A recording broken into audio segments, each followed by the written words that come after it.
Hey there. AI, it's everywhere these days, Yeah. right? But you sent in this article by Michael Liebreich from BloombergNEF, and he's asking a really important question. Yeah. What about the energy? Yeah. Like the actual energy needed to fuel this AI boom. Yeah. So for this deep dive, we're going to explore that question and see what Liebreich has to say. Okay, that's good. And to help us out, we have an expert in the energy sector. Well, thank you. I'm excited to dig into this. I think it's a topic a lot of people are talking about, but maybe not fully grasping the implications of. Yeah, absolutely. And I think Liebreich's article does a really good job of laying out the complexities. So to get started, maybe we can rewind a bit. A few years ago, AI felt like it was stuck in this Gartner hype cycle. Yeah. I mean, remember Deep Blue beating Kasparov in chess? Oh, yeah, of course. It was a huge moment, but then things kind of stalled for a while. It Yeah. felt like AI was more about hype than substance. Right, like we had all these promises of self-driving cars and robots doing our dishes, but it never really materialized. Exactly. Then suddenly, boom. Between 2020 and 2022, everything changed. We had AlphaFold 2 cracking the protein folding problem. Right.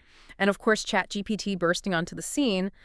Suddenly, AI wasn't just a novelty. It had real-world applications, and inventors were pouring money in. Yeah, it's amazing how quickly things shifted. Right. Think about NVIDIA. Their stock price increased tenfold. They even replaced Intel in the Dow Jones Industrial Average. Wow. Yeah, that's a huge statement about how the market views AI's future. Absolutely. But all this computing power, it has to come from somewhere, right? Yeah. Like even Elon Musk and Mark Zuckerberg are warning about potential electricity shortages because of AI. Yeah, it's definitely a concern, and it's not entirely new. I mean, remember those articles a few years back predicting data centers would suck up all the electricity? Yeah, it felt like a data center power panic. Right. But this time it feels different. The scale and speed of AI development is just on another level. We're not just talking about slightly better search engines or, more targeted ads. This is generative AI, the kind that powers ChatGPT. It needs massive amounts of computational power just to be trained. And that translates to a huge energy demand. Okay, so it sounds like we've got a real challenge on our hands. But to help us navigate this complex issue, Liebreich has laid out 6 key questions in his article. Okay. I think they're a great framework for our discussion. So shall we tackle them one by one? Let's do it. All right, so the first one is all about demand. Like how quickly will people actually start using and paying for AI services? Right. That's the big question. And it gets to the economics of it all. Liebreich called this the $200 billion question, but I think it's more like a $600 billion question now. To make AI profitable, tech giants need to see massive user adoption. Yeah, that makes sense. Mm. But how much are people willing to shell out for AI services? That's the thing, right? I mean, I've started using some paid AI tools myself, like Perplexity AI and listen, Yeah, too. they're amazing, but I'm only spending a couple $100s a year. Right, exactly. It's like there's this gap between what analysts think people will spend and what they're actually spending. Yeah, I think there's a lot of uncertainty about how quickly the market will mature. Mhm. But even if mass adoption takes a while, the energy implications are still significant. And then there's the whole issue of the physical infrastructure itself. Mhm. Like the article talks about these green giants, Yeah. huge data centers popping up outside of cities because they need so much power. Yeah. I mean, we're talking facilities the size of aircraft carriers or nuclear submarines. It's mind-blowing. The scale and the cost are just incredible. Microsoft and OpenAI are planning this 5GW supercomputer complex called Stargate. Yeah, I read about that. It could cost $100 billion. $100 billion. These facilities, they're in a whole different league compared to traditional data centers. Yeah, that brings us to the million-dollar question, or maybe the billion-dollar question. Mhm. How much power are these AI systems actually going to need? Right, and that's where things get tricky. Liebreich cites some pretty wildly different forecasts. The International Energy Agency, which tends to be pretty conservative, Yeah. they predict global power demand from data centers will increase somewhere between 35% and 100% by 2030. But then you have McKinsey predicting data centers could use up to 12% of all U.S. power by 2030. Wow, that's a huge range. It is. It makes predicting the weather 10 years out seem easy. Yeah, seriously. But even the low end of those estimates, it's still a lot of energy. Absolutely. And then you factor in those power-hungry GPUs. A single rack of NVIDIA's new Blackwell GPUs can use as much power as 100 homes. 100 homes. And they're only getting more powerful. NVIDIA's upcoming B100 is expected to draw up to 1,200 watts, significantly more than the previous generation. So even if AI adoption is slower than some predict, the energy demand of each unit is still increasing. Okay, so this is all starting to sound a bit doom and gloom. It is a challenge. But wait, isn't there something called Kumi's law? Doesn't that mean computing gets more energy efficient over time? You're right. Kumi's law states that the energy efficiency of computing has historically doubled every 18 months. And there's definitely room for further efficiency gains with GPUs and other architectures like Google's TPUs. So could technology kind of outpace this growing energy demand? Like, could AI become more efficient faster than its power consumption grows? It's possible, but we also have to consider the Jevons paradox. What if greater efficiency just leads to more AI use, Oh, right. driving up energy demand anyway? It's a classic chicken and egg situation. So efficiency gains might not be the silver bullet we'd hope for. But here's where Liebreich's argument takes an interesting turn. He suggests that AI could actually reduce energy demand in other parts of the economy, That's right. not just in the data centers themselves, but across the board. Exactly. Think about things like smarter grids that minimize energy waste or optimize transportation systems that reduce fuel consumption. Right. Or even AI-powered predictive maintenance that can prevent energy-intensive repairs. It's like AI could become this energy-saving superhero, finding efficiencies that we haven't even thought of yet. Yeah, and Liebreich even cites a report from the Lisbon Council stating that AI could impact the other 96% of energy consumption, Wow, 96%. meaning areas beyond just data centers. That's a huge potential impact. So it seems like AI is a bit of a double-edged sword. It's a significant energy consumer, but it also has the potential to be this powerful tool for optimizing energy use across the board. Okay, so we've got this tension between AI's energy needs and its potential to make us more efficient overall. But what about sustainability? Like, all the big tech companies are making these net zero pledges. Right. But how do they square that with this growing demand for energy? That's a crucial question, and it's not just about pledges. Mhm. Companies like Google and Microsoft have actually seen their carbon emissions rise in recent years despite their investments in renewable energy. So it's not as simple as just buying some wind farms and calling it a day. It's much more complicated than that. Mm. And there's this whole debate about how to account for renewable energy offsets. Yeah, like whether it's enough to just buy credits from somewhere else or if the power has to be generated right there at the data center. Exactly. Google and Microsoft are pushing for a more rigorous approach where renewable energy generation needs to match demand in terms of both location and time. Right. But then you have companies like Meta and Amazon advocating for a more flexible approach. It's a really complex issue, and the greenhouse gas protocol is actually undergoing revisions in the next few years. So that's something to keep an eye on. So we've got this landscape of energy options and sustainability considerations. But it seems like renewable energy alone might not be enough to meet the demands of AI. So what are the other options? Well, Liebreich points to a pretty controversial one, nuclear power. Yeah, it's interesting to see this resurgence of interest in nuclear, especially from tech giants like Microsoft and Google. Microsoft is even involved in a deal to revive 3 Mile Island. That's right. It's a pretty bold move considering its history. Definitely shows they're serious about finding reliable, clean energy for their AI ambitions. And then there's all the buzz around small modular reactors, or SMRs. SMRs. Supposed to be cheaper and faster to build than traditional nuclear plants. However, I think we need to be realistic about SMRs. Initial cost estimates have been overly optimistic. The Department of Energy is now predicting much higher costs than were initially promised. So maybe not the silver bullet some we're hoping for. And of course, we can't forget fusion. Oh yeah, fusion. Always the energy source of the future. Microsoft has even invested in a fusion startup called Helion. I've heard of them. People like Vinod Khosla are incredibly bullish on fusion, but it still feels like a long shot, doesn't it? It does. Fusion has always been the energy source of the future, and it seems like it might stay that way for at least a few more decades. It's great to see investment in this area, but we have to be realistic about the timeline and the massive technical challenges involved. So we've got a whole menu of options, each with its pros and cons. It doesn't seem like there's one perfect solution to this AI energy puzzle. It's complex for sure. Where do we go from here? Well, that's what we'll explore in the next part of our deep dive. We'll look at the potential of renewables, the concept of green data centers, and the importance of collaboration in finding sustainable solutions. Sounds good. I'm looking forward to it. Me too. Welcome back to our deep dive into AI and energy. We're picking up where we left off, exploring this Michael Liebreich article. And, in the last part, we talked about this paradox, Yeah. how AI needs a ton of energy, but it could also help us be way more efficient in how we use energy overall. Right. It's like this double-edged sword. It's a huge energy consumer, but it could also be the key to unlocking all sorts of energy savings. Exactly. And as we move forward, figuring out how to power this AI revolution sustainably, that's going to be crucial. Absolutely. So where do we start? Well, the most obvious place to look is renewables. Right. Wind, solar, all that good stuff. Yeah, seems like the perfect solution. Clean energy galore. Right. But as with everything, there are challenges.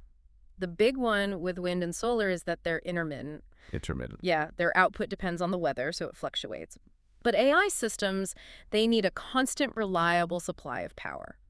It's like trying to run a marathon on a diet of sugary snacks. You get bursts of energy, but not the sustained power you need. Ah, I see what you mean. So it's a mismatch between when the energy is available and when it's needed. Exactly. So how do we bridge that gap? Good question. Batteries. Think of them as giant energy reservoirs. When the sun is shining or the wind is blowing, we store that excess energy in batteries. Then when demand exceeds supply, we tap into those batteries to keep everything running smoothly. So it's like having a backup generator, but instead of fossil fuels, it's powered by clean energy stored in those batteries. Precisely. But even with all the amazing advances in battery technology, we're still talking about a massive infrastructure undertaking. We need a lot more batteries, and they still have to be charged, which means we need a reliable source of clean energy to charge them with. Right, so it's not a simple fix. It's definitely a complex challenge. It sounds like there's no magic bullet here. What does Liebreich suggest? He argues that a hybrid approach is needed, a mix of cheap and abundant renewables like wind and solar paired with robust battery storage systems. And for those times when renewables and batteries just can't keep up, we might need to rely on some natural gas as a backup. So it's about finding the right balance, the right mix of energy sources to meet these very specific demands of AI. Precisely. It's not an either scenario. It's about being smart and strategic about how we power this technology. And are there any real-world examples of this hybrid approach in action? There are. The article mentions Start campus signs in Portugal. It's this huge data center complex powered primarily by wind and solar supplemented by batteries. Okay. And they also have backup generators for those rare times when renewable sources aren't enough. So it's a really good example of this integrated approach that could be a model for other data centers. That's encouraging. Yeah. But are there other clean energy options out there that could contribute to powering these AI systems? I've heard some buzz about geothermal energy lately. Geothermal is definitely worth exploring. There's enhanced geothermal, which uses fracking techniques to access geothermal energy. Right. And then there are closed-loop geothermal systems. Both of these are gaining traction. They offer the advantage of providing baseload power, meaning they can operate continuously unlike wind and solar. I've even read about Google and Meta experimenting with geothermal. Could that be a game changer? It has a lot of potential, but enhanced geothermal still faces some environmental concerns, and closed-loop systems, while promising, are still relatively new and need further development. What about hydropower? Could that play a role? Hydropower is a great source of clean energy where it's geographically feasible, but there are trade-offs to consider. New dam construction comes with its own environmental and social challenges, and diverting existing hydropower to data centers could create competition for that energy. Right. It's all about those trade-offs, weighing the benefits against the potential downsides. Exactly. So we've got this menu of clean energy options, each with its own set of advantages and disadvantages. But the article seems to emphasize that no matter which technologies we choose, we need to think about how these data centers fit into the existing power grid. That's absolutely crucial. Instead of creating these energy islands, data center owners need to become active participants in the grid, working with local communities and utility companies to make sure this transition to a more energy-intensive future is smooth and sustainable. I like that idea, data centers as good neighbors, Right. contributing to a more stable and resilient grid. And we're already seeing some positive examples of this happening. The article highlights Microsoft's partnership with Black Hills Energy. Oh yeah, tell me about that. Well, Microsoft actually agreed to use its backup generators as a grid resource. Really? Yeah, meaning they can help Black Hills Energy meet those peak demand periods and avoid having to build another power plant. So those backup generators are like superheroes stepping in to save the day when the grid needs them most. Exactly. And there are other ways data centers can become more grid-friendly. They could offer demand response capabilities, meaning they could reduce their power consumption during times of high demand on the grid. So instead of being energy hogs, they could actually help manage the grid balancing supply and demand. Precisely. And Liebreich points to this initiative by the Electric Power Research Institute called DC Flex, which is all about making data centers more flexible and responsive to the needs of the grid. So it's not just about finding clean energy sources. It's about integrating these data centers into the grid in a smart and sustainable way. Exactly. Okay, this is starting to paint a much more optimistic picture.